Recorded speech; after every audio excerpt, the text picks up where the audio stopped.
इस बर्फानी झील पे आइस स्केटिंग करने का अपना ही मजा है। पर बर्फ की ये सतह पानी की इस झील पे कैसे बनती है और इसके पीछे किस किस्म की इंटरमॉलिक्यूलर फोर्स मौजूद है, आइए इन मौजूआत पे कीमियाई झलक डालते हैं। होता कुछ यूं है कि जब दर्जाए हरारत यानी टेम्परेचर कम होना शुरू होता है या मौसम सर्द होने लगता है तो पानी के जर्रात एक दूसरे के करीब आ जाते हैं। क्योंकि टेम्परेचर डायरेक्टली प्रोपोर्शनल है पार्टिकल्स की काइनेटिक एनर्जी के। मतलब जब टेम्परेचर बढ़ेगा तो पार्टिकल्स की काइनेटिक एनर्जी, पार्टिकल्स की रफ्तार और इनके आपसी फासले बढ़ेंगे। बिल्कुल इसी तरह टेम्परेचर कम होने पे यही पैरामीटर्स कम होंगे। ऐसे ही किसी झील, तालाब या समंदर के वो हिस्से जो प्लैनेट अर्थ के सर्द तरीन इलाकों में पाए जाते हैं, वहां जब टेम्परेचर कम होना शुरू होता है तो 5 डिग्री सेल्सियस तक पानी के जर्रात करीब आते हैं, बिल्कुल किसी आम लिक्विड की तरह। क्योंकि पानी के मॉलिक्यूल्स के दरमियान रैंडम मोशन पाया जाता है और इन वाटर मॉलिक्यूल्स की ज्योमेट्री एंगुलर होती है। इसके साथ साथ वाटर मॉलिक्यूल्स की डेंसिटी 1 ग्राम पर सेंटीमीटर क्यूब होती है।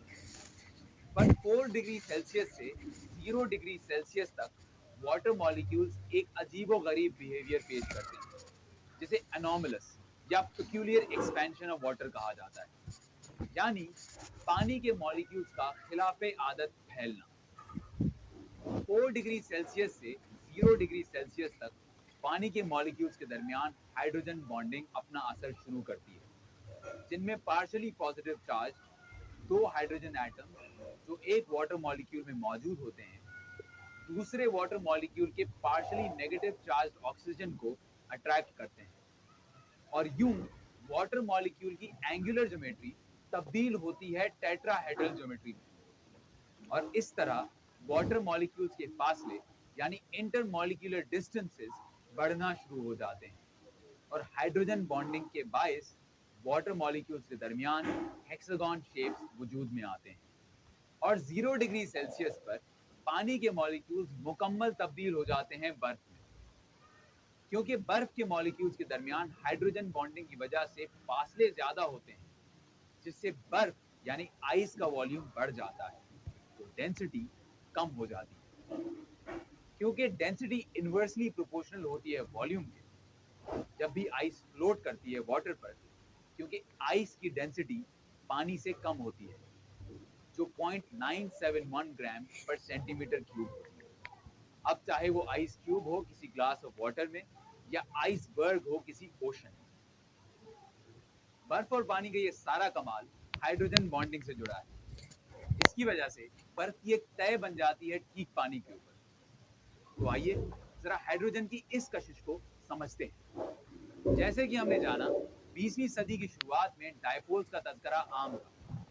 उसी दौरान जनाब टीएस मोर साहब ने डायपोल डायपोल इंटरेक्शन के तहत इंटरमॉलिक्यूलर फोर्सेस की एक और किस्म समझाई, जिसे अब हम हाइड्रोजन बॉन्ड कहते हैं।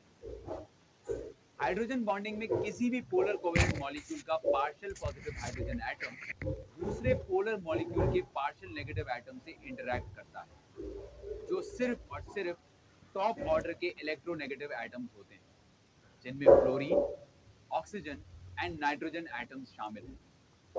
हाइड्रोजन बॉन्डिंग को डॉटेड लाइन से रिप्रेजेंट किया जाता है और इसे प्रोटॉनिक ब्रिज भी कहा जाता है। क्योंकि पॉजिटिवली चार्ज हाइड्रोजन इलेक्ट्रॉन न होने की वजह से एक प्रोटॉन ही की तरह बिहेव करता है।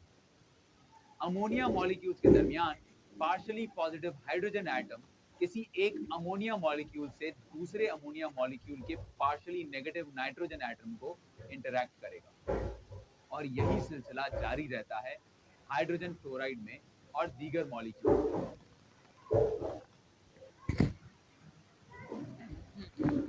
हाइड्रोजन बॉन्डिंग नामी इसी कशिश की जोर आजमाई अभी बाकी, जिसमें हम मजीद इसकी खुसूसियात को समझेंगे।